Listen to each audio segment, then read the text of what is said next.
మీ hair style అయితే చాలా అద్భుతం అండి నిజం. వాసన చెప్తున్నా, మీరు అసలు ఫుల్ స్టైలిష్గా ఉన్నారనమాట. అసలుకి మీ అంటే గడ్డము, మీరు అసలుకి మీ హెయిర్ స్టైల్. ఇవాళ కసినో ఇండస్ట్రీలో వచ్చినాక స్ట్రెస్ కి హెయిర్ ఫాల్ అయిపోతుంది. Okay okay. అందరికి ఒక సినిమా ఏం కనబడుతుంది అంటే కసినో అనగానే ఏలుతున్నాడు, ప్రబలుతున్నాడు, హంగామా కనబడుతుంది. దాని ఇంకా ఎంత కష్టపడుతున్నాం, ఏమేమి ఉంటుంది, ఎన్ని ఛాలెంజెస్ ఎదుర్కోవాలి, ఎంత స్ట్రెస్ ఉంటుంది, అవన్నీ కూడా జనాలకు తెలియదు.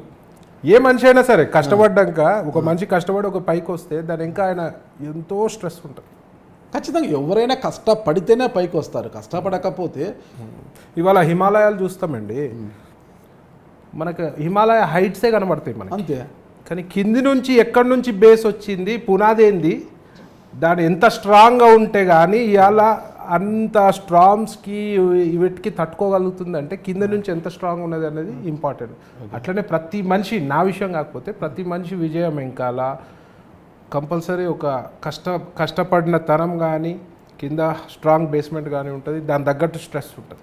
కానీ ఆ కష్టం అనేది అక్రమమా సక్రమమా అనేది కూడా ఉంటుంది. డెఫినెట్గా ఉంటుంది ఖచ్చితంగా. అది అక్రమమా సక్రమం అనేది అది మళ్ళీ భవిష్యత్తు తేలుస్తుంది.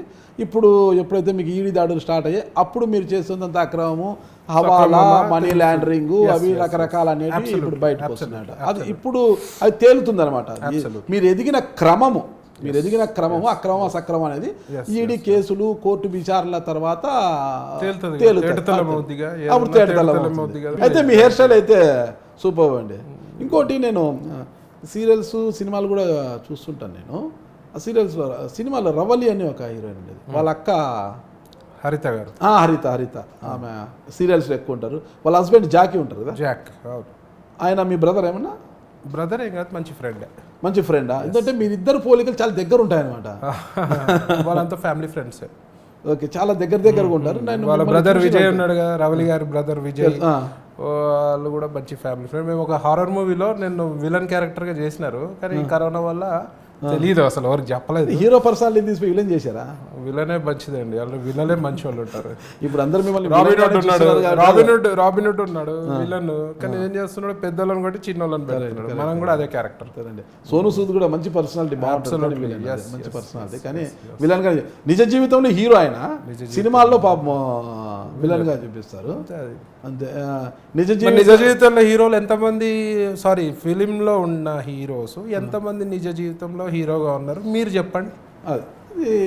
అంటే ఒక సొసైటీకి కష్టం వచ్చింది, ఒక ఆపద వచ్చింది, సరే ఎగ్జాంపుల్ కరోనానే తీసుకోండి. ఆ టైంలో రియల్ హీరోస్ ఎంతమంది రియల్ హీరోస్ అయినారు చెప్పండి, రియల్ విలన్స్ ఎంతమంది రియల్ హీరోస్ అయినారు చెప్పండి. కొంతవరకు చిరంజీవి వాళ్ళు అని చేశారు కదా. నేను వ్యక్తిగతంగా ఎవరి పేర్లు చెప్పాను, చెప్తున్నా వాళ్ళు రియల్ హీరో. మన ఇండస్ట్రీలో చాలా తక్కువ చేశారు. సోను సూద్ తో పోల్చుకుంటే మన తెలుగు ఇండస్ట్రీలో అక్షయ్ కుమార్ ఉన్నాడు. అక్షయ్ కుమార్ ఆల్సో నాకు మంచి ఫ్రెండ్, తెలుసు, క్లోజ్ ఫ్రెండ్ ఏం కాదు, ఆయల్లో ఫ్రెండ్. 25 crores సింగిల్ చెక్ ఇచ్చినాడు ఫస్ట్ టైం. తర్వాత కూడా చాలా ఇచ్చినాడు. అంటే వీళ్ళనివ్వు వాళ్ళనివ్వు అని కాదు, ప్రతి మనిషి కొంచెం అంతో ఎంతో దానము ధర్మము ఒక కష్టం వచ్చినప్పుడు చేయాలి. అట్లా మేమైతే ముందు ఉంటాము, కెపాసిటీ బట్టి. చేసే గుణం ఉండాలి. డబ్బు సంపాదించడం, సంపాదించిన తర్వాత దాన్ని ఖర్చు పెట్టే గుణం, దానం చేసే గుణం కూడా. ఎవరికి లైసెన్స్ లేదు డబ్బులు పైకి తీసుకెళ్ళడానికి, ప్రపంచంలో ఎవరికి లేదు కదా వెళ్ళేటప్పుడు తీసుకెళ్ళడానికి. కాబట్టి అంతో ఎంతో అవన్నీ మిగిలిపోతాయి, అవే మిగులుతాయి. ఓకే, మొత్తం మీద తీసుకుంటే చిక్కోటి ప్రవీణ్ గారి యొక్క కుటుంబ నేపథ్యం గురించి తెలుసుకోవాలనుంది నాకు. మీరు నిమిత్తంగా కొన్ని ఛానళ్ళు చెప్పారు, కానీ నాకు పూర్తి స్థాయిలో కావాలా. ఓవరాల్గా మీ స్వగ్రామం ఎక్కడ అసలు? అమ్మ నాన్న? నేను పుట్టి పెరిగింది సికింద్రాబాద్. మా అమ్మ నాన్న వాళ్ళు సికింద్రాబాద్లో సీతాఫల్ మండి. ఓకే. మా మదర్ వాళ్ళేమో గౌరారం అని చెప్పి మెదక్ డిస్టిక్, షామీర్పేట షామీర్పేట తర్వాత. నాన్న వాళ్ళు ఇక్కడే. మరి కొన్నిట్లో నిజామాబాద్ అని ఇచ్చారు, వేములవాడ అని ఇచ్చారు. ఏదో ఒకటి వేసేయాలి కదా. ఓకే, ఏదో ఒకటి రాసేయాలి. అది నిజమా కాదా అవసరం లేదు. ఓకే, వీళ్ళే జడ్జిమెంట్ ఇస్తారు. ఈడీ వాళ్ళ గట్ట ఫస్ట్ వీళ్ళే జడ్జిమెంట్ ఇచ్చేస్తారు. ఓకే, అక్కడ పుట్టారు, ఇక్కడ పెరిగారు, ఎక్కడ పెరిగారు అనేసి. నాన్నగారి పేరు ఏంటండి? విజయ్ కుమార్ అండి. విజయ్ కుమార్ చికోటి. ఎస్. అమ్మగారి పేరు? పుష్పలత. ఓకే, ఎంతమంది సంతానం వారికి? ముగ్గురం. మీరు పెద్దవారా? నేను మిడిల్, అక్క, నేను, చెల్లె. ఓకే, మీరు ముద్దుల తమ్ముడు, ముద్దుల అన్నయ్య, ముద్దుల కుమారుడు. అంతే. ఆ? మీరు ఒకటి ఓకే. నాన్నగారు ఏం చేశారు? మాదంతా business family. Tiles okay. Cast iron piping business ఉండే ట్రూ బజార్లో. Okay okay. తప్పకూడదండి. బిజినెస్ అంటే బడ్డీ కొట్టు పెట్టుకున్నాడు బిజినెస్సే.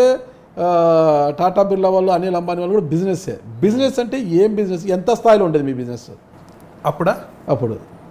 మంచి బిజినెస్. హోల్సేల్ మాది. క్యాస్ట్ ఐరన్ బిజినెస్ సౌత్ ఇండియాలో నంబర్ 1 ఉండే మాది. మీరు అప్పుడు సిరామిక్ టైల్స్ బిజినెస్ చేశారు. దాని తర్వాత సెరామిక్ వచ్చి నేను సెరామిక్ చేసాను. Ceramic tiles business. Ceramic tiles మాది పెద్ద వాల్యూమ్ ఉంటుంది. Okay okay.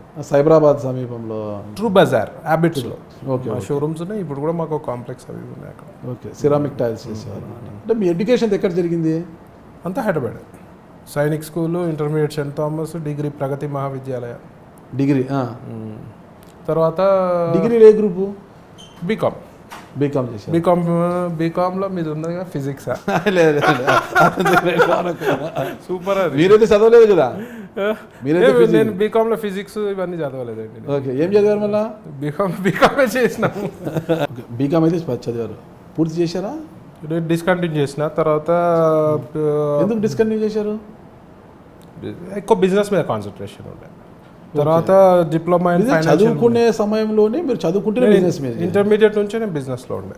నెక్స్ట్ వచ్చేసి నీలం అని చెన్నైలో ఒక యూనివర్సిటీ, అందులో కొన్ని రోజులు PG in financial management, diploma in financial management చేస్తాను. ఓకే.